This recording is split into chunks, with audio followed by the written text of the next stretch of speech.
Assalamualaikum warahmatullahi wabarakatuh. Baiklah, di sini kami akan mereview film tentang Our Father. Film ini dirilis tahun 2022. Film ini merupakan sebuah dokumenter yang akan mengisahkan bagaimana kejahatnya seorang dokter yang menghamili puluhan pasiennya hingga memiliki puluhan keturunan selama puluhan tahun lamanya. Film ini dia diawali dengan pengakuan dari seorang wanita yang bernama Jacoba. Semakin dia tumbuh dewasa, semakin ia merasa berbeda. Hal ini dikarenakan ia satu-satunya yang memiliki rambut pirang dan mata biru di keluarganya. Sedangkan keluarganya hanya ada yang berambut hitam dan mata yang berwarna coklat. Ia diberitahu ibunya bahwa ia berasal dari donor sperma. Ibu dari Jacoba ini yang bernama Debbie, ibunya ini memberitahukan bahwa pada tahun 1979 suaminya tidak bisa memiliki anak. Lalu ia pergi ke Dr. Clint untuk inseminasi buatan atau sebuah teknik dalam medis untuk memasukkan sperma langsung ke dalam sel telur melalui sebuah alat. Di pertemuan itu, Debbie mengaku bahwa Dr. Clint akan memakai sperma dokter lainnya yang memiliki ciri fisik yang sama dengan suaminya. Akhirnya, Debbie bisa hamil dan melahirkan sosok Jacoba. Selanjutnya, saat Jacoba berumur 18 tahun, karena ia tahu ia berasal dari donor sperma, ia memutuskan bertanya kepada sang pendonor sperma ibunya, pada Dr. Clint ini, agar mencari tahu siapa saudaranya yang lainnya. Berdasarkan peraturan yang berlaku, satu pendonor hanya boleh maksimal digunakan 3 kali. Ini berarti Jacoba akan memiliki paling banyak 2 saudara. Tapi sayangnya, Clint tak punya data ibunya karena sudah dimusnahkan. Sekadar informasi, Dr. Clint ini adalah dokter kesuburannya sukses di Indianapolis, Amerika Serikat pada waktu itu. Kesuksesannya ini ia telah berhasil buat banyak sekali pasangan hamil melalui inseminasi buatan berkat tangan terlatihnya itu. Kemudian atas kesuksesannya itu, banyak dokter kesuburan di daerah itu yang merekomendasikan Dr. Clint ini sebagai dokter yang ampuh untuk membuat wanita menjadi hamil. Hasilnya pun cukup memuaskan karena banyak pasien yang sebelumnya yang tak bisa hamil karena masalah kesuburan sang suami menjadi hamil berkat inseminasi buatan yang dilakukan Dr. Clint. Proses ini dilakukan sebenarnya sangat singkat jika sang pasien ingin hamil melalui sperma pasangannya. Para pasien yang sudah membuat janji hanya tinggal datang dengan membawa sampel sperma dari sang suami. Setelah itu, Dr. Clint ini akan melakukannya dengan alat dan melakukan inseminasi buatan. Setelah proses ini bagaikan sebuah keajaiban. Para pasien hamil dan mereka bahagia serta bersiap menjadi sang ibu. Sebuah karunia yang telah diberikan Tuhan untuk mereka. Setelah bertahun-tahun kemudian, tepatnya di tahun 2014, inilah awal mulanya di Amerika Serikat tenar dengan tes DNA yang bisa dilakukan komersial di rumah. Jacoba saat itu berusia 35 tahun. Ia melakukan tes DNA karena ia penasaran tentang sosok saudara-saudaranya yang lain. Hal itu pun menjadi bonus jika dia dapat menemukan sang pendonor sperma pada ibunya. Setelah tes dilakukan dan hasilnya keluar, bisa dilihat di layar bahwa Jacoba memiliki 7 saudara yang sedarah. Ini artinya sperma yang digunakan pada waktu itu digunakan lebih dari 3 orang yang jelas menyalahi aturan inseminasi. Berdasarkan aturan kedokteran, satu sperma tidak boleh digunakan lebih dari 3 orang, dikarenakan khawatir akan terjadinya banyak orang yang sedarah dan hidup di satu tempat yang sama. Karena mereka tidak tahu mereka sedarah, maka celakalah ketika mereka terjadinya hubungan orang yang sedarah dan mereka tidak tahu. Jadi mereka bisa menghasilkan keturunan yang tidak sehat ataupun kemungkinan besar akan cacat. Kembali kepada Jacoba, setelah ia tahu bahwa ia memiliki banyak saudara, ia mulai menghubungi saudaranya yang lain. Bersama saudaranya, ia melakukan investigasi hingga akhirnya menemukan bahwa DNA yang mereka miliki itu mirip dengan DNA dari ibu dari Dr. Clint. Dan ini membuktikan bahwa Dr. Clint telah menggunakan spermanya sendiri secara diam-diam dan juga mereka semua merupakan anak biologis dari Dr. Klein. Itu sudah terbukti. Bisa kalian bayangkan sudah seberapa banyak pasien yang datang ke Dr. Klein, dan juga besok mengetahui hal itu timbul pertanyaan, mengapa Dr. Klein melakukan hal separah itu? Seberapa banyak saudara yang ia punya, dan Jacoba pun kemudian mencoba melaporkan hal ini kepada penegak hukum. Namun nyatanya hal ini tidak dianggap serius oleh mereka. Jacoba pun memutuskan untuk mengangkat berita ini ke media.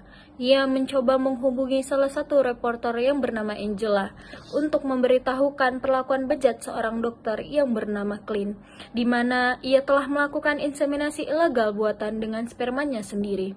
Angela yang merasa iba dan peduli dengan kisah ini akhirnya mau mengangkat kisah ini dimulai dengan dirinya yang mencoba untuk menghubungi Klein melalui telepon. Namun Klein berkata bahwa ia tak pernah melakukan itu. Ia selalu melakukan inseminasi dengan maksimal 3 pasien per 1 donor sperma. Angela meminta bukti dengan tes DNA, tetapi Klein menolaknya dan segera mematikan telepon. Angela mulai mengangkatnya menjadi berita, tapi ia tak bisa menyebutkan sosok Klein pada berita itu. Dengan adanya berita ini, diharapkan lebih banyak orang yang melakukan tes DNA sehingga kebenaran akan lebih cepat terungkap. Jacoba mencoba menghubungi anak dari Klein dan memberitahukan kisah ini kepada anaknya. Anak dari Klein bersikap kooperatif dan menanyakan kasus ini pada ayahnya. Ternyata Klein mengakuinya bahwa ia telah dan spermanya untuk inseminasi kepada para pasiennya. Tapi itu tak lebih dari 10 orang. Namun, apa yang terjadi? Tes DNA semakin banyak dilakukan dan sekarang jumlah saudara yang muncul sudah 14 klien. Sudah jelas ia berbohong. Julie, sang saudara ke-14, sangat syok mengetahui fakta ini dan ia tahu dahulu ibunya menggunakan sperma ayahnya untuk inseminasi. Namun di tes DNA, Julie merupakan anak dari Klein dan bukan ayahnya. Sang ayah yang baru mengetahui hal ini sangat menyesal dan berkata, Kau begitu saja merenggut semuanya dariku. Jacoba bersama beberapa saudaranya akhirnya berhasil menemui Klein tanpa merasa berdosa. Di sana Klein mengakui tindakannya yang dilakukan hanyalah untuk membantu para wanita yang sulit hamil. Ia pun mengaku tidak akan ada lebih dari 14 saudara lagi, tapi lagi-lagi ia berbohong. Matt Wade, sosok saudara ke-17 sudah muncul. Matt dan ibunya tak pernah menyangka bahwa Klein benar-benar sosok dokter yang sakit jiwa. Matt pun tak habis pikir bagaimana mungkin sudah puluhan tahun berlalu tak hanya satupun orang yang menyadari hal ini. Di sisi lain, teman-teman Klein mengakui bahwa Klein adalah sosok pria yang cerdas dengan tingkat pendidikan yang tinggi. Ia pun adalah bagian dari perkumpulan gereja dan termasuk orang-orang yang religius. Bagaimana mungkin Klein melakukan hal kejahatan sejahat ini? Kembali pada Angela, setelah ia menelpon Klein tentang kejahatannya, Klein balik mengancam Angela. Jika Angela mencoba untuk mengungkap kasus ini pada media, Klein sudah dilindungi di bawah undang-undang kedokteran. Ia juga menelpon Jacoba dan memberitahu Angela yang akan mengungkap kasus ini di media. Klein berkata, Angela hanyalah memanfaatkan kisah ini dan akan menaikkan rating mereka. Selanjutnya, Klein juga berkata, jika kasus ini bocor ke publik, maka pernikahannya akan terancam atau ia akan cerai. Jacoba yang merasa muak dengan Klein tak ingin membantu Klein dan ia berada di Angela untuk mengungkap kasus ini. Jacoba muak dengan Klein tak ingin membantu Klein dan ia berada di Angela untuk mengungkap kasus ini. Jacoba semakin bersemangat untuk mencoboskan Klein ke dalam penjara. Kisahnya di media. Angela menemui Klein dari pertemuan itu. Klein sampai memohon untuk tidak diangkat di media karena takut rumah tangganya akan hancur. Namun, Angela menolaknya sampai akhirnya Klein mengancam kepada Angela bahwa hidupnya takkan tenang setelah ini. Klein memulai terornya. Ia mencopot baut pada seluruh roda mobil Jacob, email Julia juga dihack, dan beberapa saudara lainnya mendapatkan teror melalui telepon. Jacob berpegang teguh pada prinsipnya. Jika ia tak akan mundur, ia akan mengekspos semua rahasia Klein ke publik. Jacob juga menemukan rahasia pada masa lalu Klein, yaitu Klein pada saat Klein masih muda, ia pernah mengendarai mobil dan menabrak seorang gadis hingga meninggal. Oleh karena itulah Clint bertobat dan menjadi pria yang sangat religius dan dicintai sekarang ini. Lantas apa jadinya jika sekarang para jamaahnya tahu bahwa Clint sudah bertobat kembali tapi masih melakukan dosa yang amat besar? Muncullah sosok saudara yang ke-48 bernama Jason. Ia melakukan tes DNA karena ia penasaran mengapa hanya ia yang memiliki rambut pirang dan mata biru di antara semua keluarganya. Setelah dilakukan tes DNA, Jacob saudara pertama menelpon dan memberitahu bahwa ia adalah saudara sedarahnya. Jason pun tak habis pikir apa motivasi dari Clint untuk melakukan hal sejahat ini.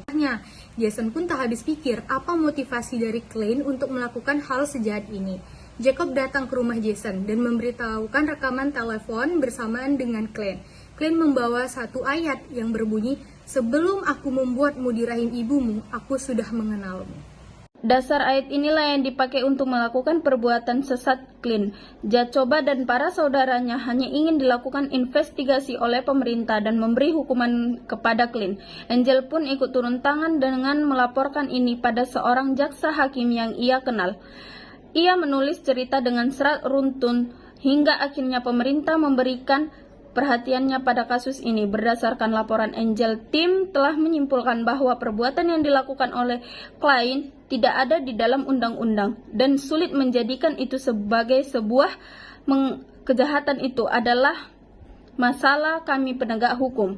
Investigasi dilakukan dan polisi mengambil sampel DNA Clint. DNA tersebut membuktikan jika memang benar Jacob bersama pulang saudaranya adalah anak kandung dari Clint. Sampai akhirnya tiba diadakannya pengadilan untuk membuktikan kesalahan Clint karena kejahatan yang dilakukan Clint tidak ada dalam undang-undang. Sangat sulit untuk menjobloskan Clint ke penjara. Ditambah lagi, Clint mengeluarkan sandiwaranya bahwa ia sudah tua rentan dan menggunakan usia hidupnya melakukan hal-hal baik. Orang-orang komunitasnya seperti panti rehabilitasi, gereja, dan komunitas lainnya juga mendukung Clint. Keputusan sidang akhirnya dikeluarkan berdasarkan catatan baik Clint selama ini. Clint tidak bersalah dan ia hanya dipidana ringan dengan denda $500. Selagi Clint bebas tanpa hukuman yang berarti jumlah saudara tersebut bertambah di mana sekarang ada di angka 53. Beban derita dialami mereka, seluruh anak-anak Clint mengalami masalah kesehatan yang sama, yaitu autoimun.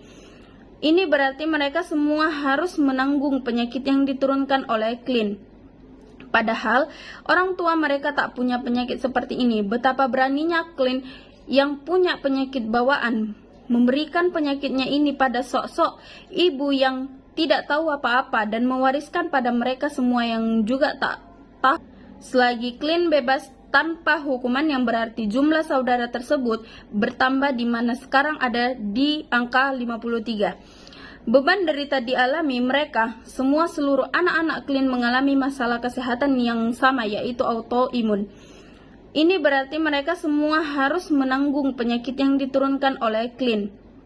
Padahal orang tua mereka tak punya penyakit seperti ini. Betapa beraninya Clint yang punya penyakit bawaan memberikan penyakitnya ini pada sok-sok ibu yang tidak tahu apa-apa dan mewariskan pada mereka semua yang juga tak tahu apa-apa. Muncul lagi saudara ke-61 yaitu Ellison Kramer.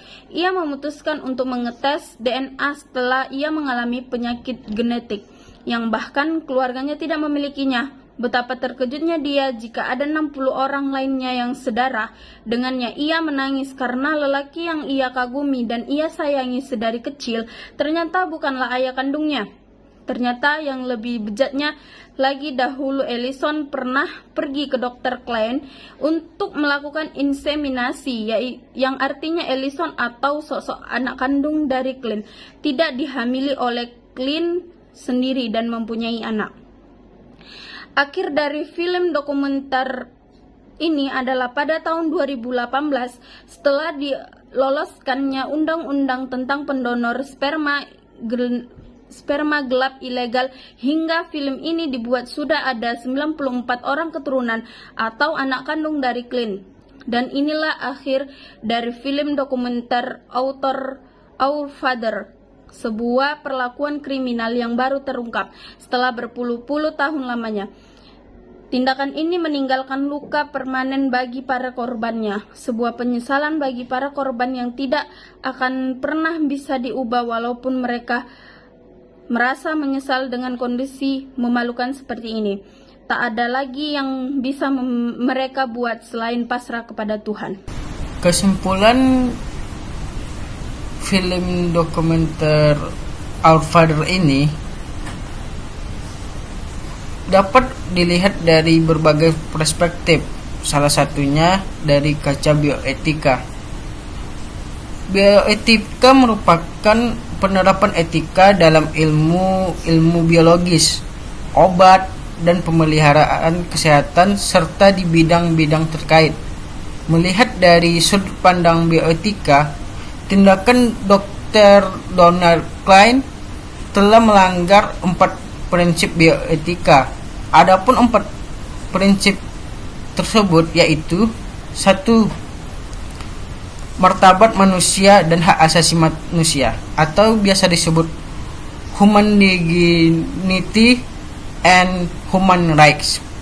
Dalam tindakan malpraktek kesuburan yang dilakukan oleh Dr. Donald Klein ini telah melanggar prinsip martabat manusia dan hak asasi manusia karena kepentingan dan kesejahteraan individu yang mana harus diprioritaskan di samping kepentingan tunggal ilmu pengetahuan atau kepentingan sendiri yang telah dilanggar. 2. Manfaat dan bahaya atau benefit dan harm. Tindakan malpraktek kesuburan tersebut penerapannya lebih mengandung bahaya dibanding manfaatnya. Dalam medis, penggunaan sperma pendonor untuk inseminasi buatan hanya dilakukan tidak lebih dari 3 kali. Selain itu, dalam film ini diungkapkan bahwa anak-anak Klein tinggal di kota yang sama. Hal tersebut tidak dapat dipungkiri bahwa bisa jadi terjadi pernikahan dengan saudara-saudara yang mana memiliki dampak negatif dalam kesehatan. Larangan pernikahan saudara ini tercantum dalam UU Perkawinan pasal 8 nomor 1 tahun 1974. Dampak yang ditimbulkan akibat pernikahan saudara adalah adanya kesamaan genetika yang dapat menimbulkan penyakit keturunan, berisiko tinggi mengalami cacat, serta sistem imun yang lemah dan dapat menimbulkan kematian. Ketiga, yaitu persetujuan atau consent. Dalam film Our Father ini sangat jelas dikisahkan bahwa tindakan malpraktek menseminasi buatan tersebut dilakukan secara ilegal, alias tidak adanya persetujuan antara kedua belah pihak. Tidak adanya persetujuan antara kedua belah pihak ini menyebabkan tindakan tersebut melanggar prinsip consent dalam bioetika. Setelah itu, yang keempat, tanggung jawab sosial dan kesehatan.